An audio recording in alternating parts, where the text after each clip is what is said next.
Are you Everton? Yes, I am. You make the shoes. Correct. You know, everywhere I go, Studio D, everywhere they say you probably should meet Everton, because I bought a pair of your shoes at Studio D, one of those slip-ons. Oh. And they've been saying you should know Everton, the shoe guy. And now finally I meet you. What's your name? Douglas. Douglas Everton. Nice to meet you. Nice to meet you. Dorothy. Because I kept hearing the name and I was like, is that the Everton everybody be saying I should meet? So I better meet him. I don't want to and say, oh, he was here when you were here. Because that happens, you know, you want this, oh, but it was here. So now, good to meet you. Yes, thank you. Yeah. Love the shoe, love this collection. Yeah, I love them too. They're getting better. I'm gonna get them better. Yeah, which will the news collection. So I'm making a drop here in June, late June. That's what she was saying. Yeah. I love those mustard ones.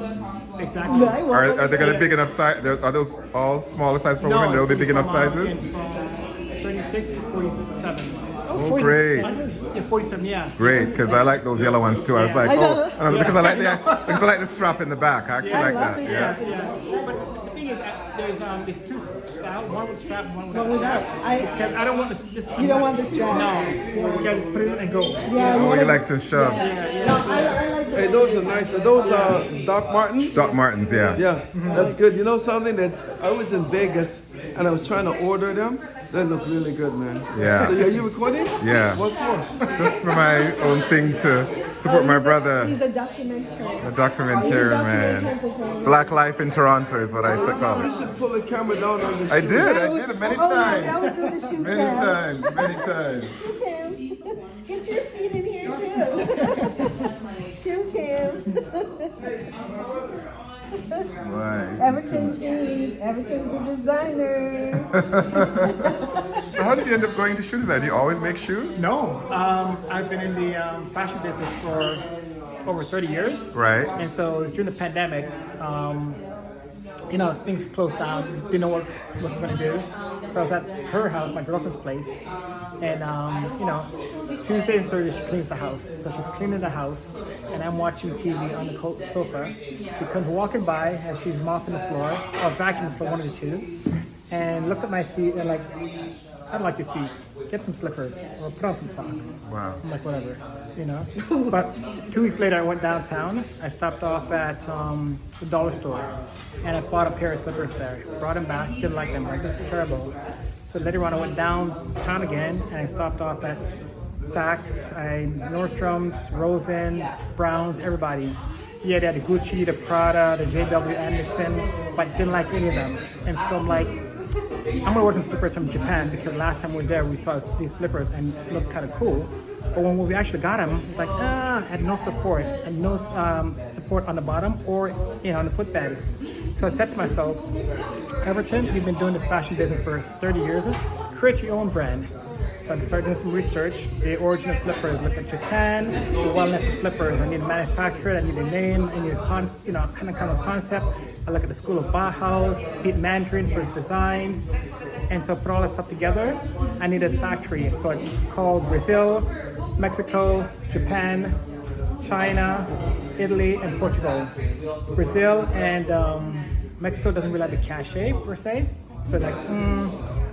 China, you don't know when things are going to be shipped out because of COVID. Japanese, great craftsmanship, but it takes forever and really expensive.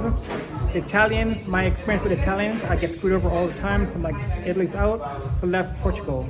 So I called my friend and I said, the guy you're working with in Portugal, can you connect me?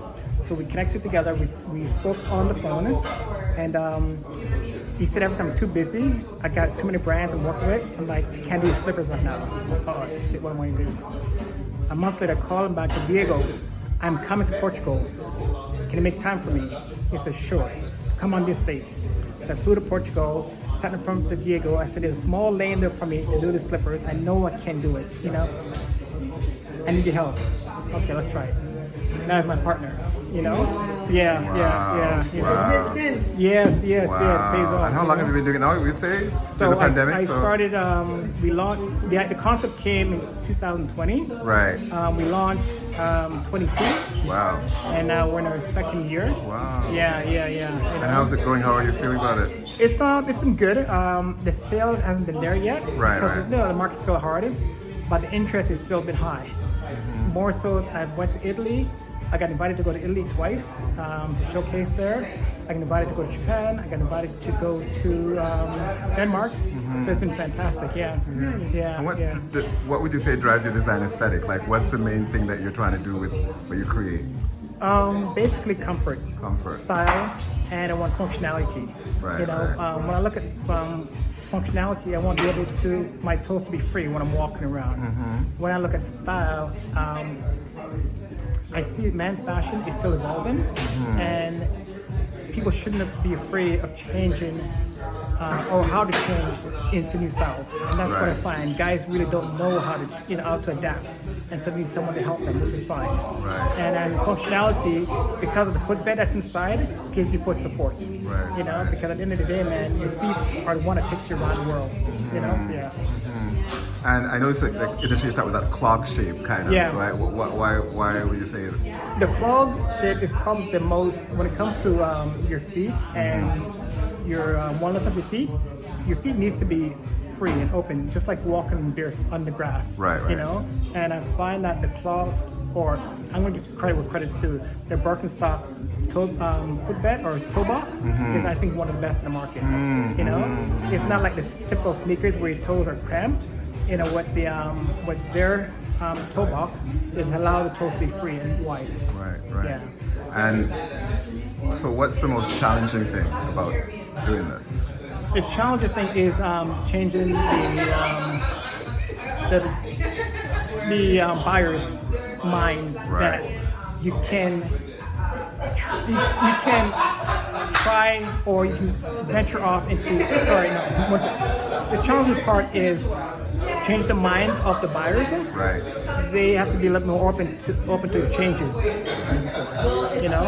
And I would say, and because you also have to set a certain price point, is that also for some people they kind of, I'm paying shoes, I'm paying this much for, So when people talk about sustainability is not only about the footprint, where it's coming from, but it's also the longevity of the product. Right. You know, it must spend $40 on a pair of shoes rather than spending $50 per pair of shoes, and you got to replace the shoes every 6 months or every year.